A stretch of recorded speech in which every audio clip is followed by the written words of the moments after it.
আসসালামু আলাইকুম প্রিয় শিক্ষার্থীরা, আশা করি সবাই ভালো আছো। তো আজকে আলোচনা করব প্যারাগ্রাফ এ রেইনি ডে। তো আমি তোমাদেরকে আমার নোট শেয়ার করছিলাম। তো আজকে রেইনি ডে আলোচনা করব।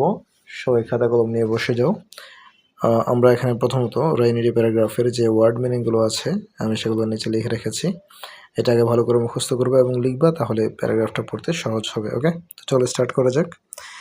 ডাল অ্যান্ড গ্লোমি অর্থাৎ বিষণ্ণ। ওকে, ডাল অ্যান্ড গ্লোমি অর্থ কি? বিষণ্ণ। অল ডে লং সারাদিন ধরে। ওভারকাস্ট আচ্ছন্ন। ক্লাউড মেঘ। উইদাউট ছাড়া। সামটাইমস মাঝে মাঝে। স্টে অবস্থান করা। আইডলনেস অলসতা। প্রেজেন্ট সুখময়। তো সাম টাইমও তো কিছু সময় আলাদা, যদি হয় সাম টাইম আলাদা হলে কিছু সময়টা অর্থ, আর সামটাইমস যদি একসাথে হয় মাঝে মাঝে। সো চলো স্টার্ট করি এটার মেইন অংশ।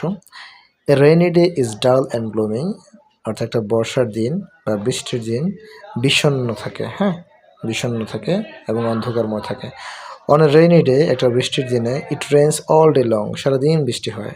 The sky is overcast with clouds. The sky আকাশ মেঘাচ্ছন্ন থাকে।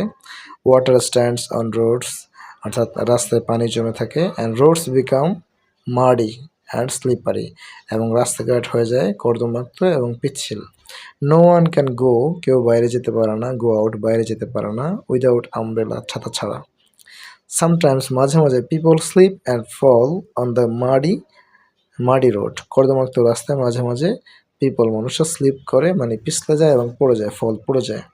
সামটাইমস পিপল স্লিপ অ্যান্ড ফল মাঝে মাঝে মানুষ পড়ে যায় এবং স্লিপ মানে পিছলে যায় এবং পড়ে যায় অন দ্য মাডি রোড পিচ্ছিল রাস্তায় বা কর্দমাক্ত রাস্তায়।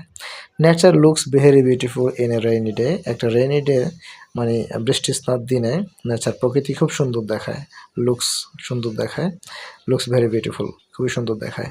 The poor suffers a lot in a rainy day একটা বৃষ্টি স্নাত দিনে গরিব মানুষ যারা আছে তারা অনেক ভুগতে হয়। Suffers a lot. They can not go out তারা বাইরে যেতে পারে না। ফর ওয়ার্ক কাজের জন্য। They stay in the house and pass the day in idleness তারা বাড়িতে থাকে অ্যান্ড পাস দ্য ডে এবং দিন অতিবাহিত করে ইন আইডলনেস অলসতায়। So they can not earn তারা উপার্জন করতে পারে না। দেয়ার ডেইলি ফুড তাদের দৈনন্দিন খাবার। The students enjoy the day very much স্টুডেন্টসরা দিনটা খুবই উপভোগ করে। মোস্ট অফ দ্য স্টুডেন্টস বেশিরভাগ ছাত্রছাত্রীরা do not go to school স্কুলে যেতে পারে না বা স্কুলে যায় না। সামটাইমস মাঝে মাঝে ক্লাসেস আর নট হেল্ড মানে ক্লাস হয় না। The poets like a rainy day কবিরা রেইনি ডে পছন্দ করে। দে ফাইন্ড নিউ ওয়ার্ডস তারা নতুন নতুন শব্দ খুঁজে পায় টু রাইট পয়েমস কবিতা লিখতে। আদার পিপল অন্যান্য লোকজন অলসো স্টে অ্যাট হোম বাড়িতে অবস্থান করে। এবং pass the day without doing anything এবং দিনটা কোনো কিছু না করেই কাটিয়ে দেয়। পাস দ্য ডে দিনটাকে কাটিয়ে দেয়। উইদাউট ডুইং এনিথিং কোনো কিছু করা ছাড়াই দিনটাকে কাটিয়ে দেয়। রিয়েলি টু সে সত্যি বলতে a rainy day is not present at all একটা বৃষ্টিস্নাত দিন ইজ নট প্রেজেন্ট সুখময় নয় অ্যাট অল আদৌ সুখময় নয়। ওকে, আশা করি বুঝতে পেরেছো। সো সুন্দর করে এই নিচের ওয়ার্ডগুলো আগে পড়বা, তারপরে ঠিক যেভাবে পড়ালাম অনুবাদ সহ পড়বা এবং মুখস্থ করবা এইভাবে পার্টে পার্টে, তাহলে তোমার কাজটা সহজ হবে। ওকে।